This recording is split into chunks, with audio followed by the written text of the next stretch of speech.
Sir, ನೀವು ಹೇಳಿದ್ದು ನಿಜ. ಆ ದೇವ್ರು ಕೊಟ್ಟಿರೋ ಬಂಗಾರದಂತ ಬದುಕನ್ನ ನಾನೇ ನನ್ನ ಕೈಯಾರೆ ಹಾಳು ಮಾಡ್ಕೊಂಡ್ಬಿಟ್ಟೆ.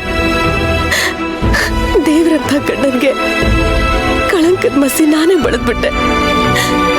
ನಿಮ್ ಪ್ರೀತಿಗೆ ದ್ರೋಹ ಮಾಡ್ದೆ. ನೀವು ಚೆನ್ನಾಗಿರ್ಬೇಕು ಅಂತ ನಾನು ಈ ರೀತಿ ಮಾಡಿದ್ದು. ನಾನೇ ಗೆದ್ದೆ ಅಂತ ಬೀಗ್ತಾ ಇದ್ದೆ. ಇಲ್ಲ, ನಾನ್ ಗೆದ್ದಿಲ್ಲ, ಸೋತೋದೆ ಸರ್. ನನ್ನ ಜೀವನದಲ್ಲಿ ನಾನು ಸೋತೋದೆ. ನಿಮ್ಮಂಥವ್ರ ಪ್ರೀತಿನ ಉಳಿಸ್ಕೊಳಕ್ಕಾಗ್ದೆ ಸೋತೋದೆ. ನಿಮ್ ಜೊತೆ ಜೀವನ ಮಾಡೋ ಯೋಗ ನನ್ನ ಹಣೆಲ್ ಬರ್ದಿಲ್ಲ ಸರ್. ಹೌದು, ನೀವ್ ಹೇಳಿದ್ ನಿಜ. ನನ್ ಮನ್ಸಲ್ಲಿ ನಿಮ್ ಬಗ್ಗೆ ಎಳ್ಳಷ್ಟು ಪ್ರೀತಿ ಕಡಿಮೆ ಆಗಿಲ್ಲ. ನನ್ನ ಹೃದಯ ಯಾವತ್ತಿದ್ರು ನಿಮ್ಗೆ ಸರ್, ನಿಮ್ಗೆ.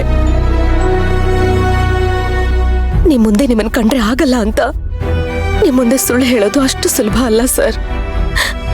ಪ್ರತಿ ಸಲ ನನ್ನ ಮನ್ಸಿಗೆ ನಾನೇ ಸುಳ್ಳು ಹೇಳ್ಕೋಬೇಕಾದ್ರೆ ಎಷ್ಟು ಸಂಕಟ ಆಗುತ್ತೆ ಗೊತ್ತಾ ಸರ್. ಪುಣ್ಯಾತ್ಮ ಸರ್ ನೀವು.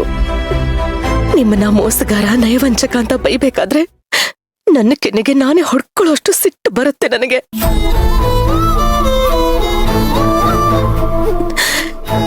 ನಿಮ್ಮೇಲೆ ನಾನು ಅನುಮಾನ ಪಟ್ಟಿಲ್ಲ ಸರ್, ಯಾವತ್ತೂ ಪಡೋದು ಇಲ್ಲ.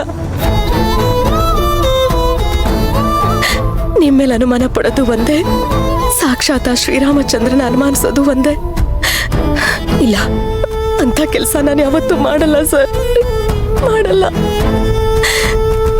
ದ್ರೋಹ ಮಾಡ್ತಾ ಇರೋದು ನೀವಲ್ಲ, ನಾನು. ನನಗ್ ನಾನೇ ದ್ರೋಹ ಮಾಡ್ಕೋತಾ ಇದ್ದೀನಿ.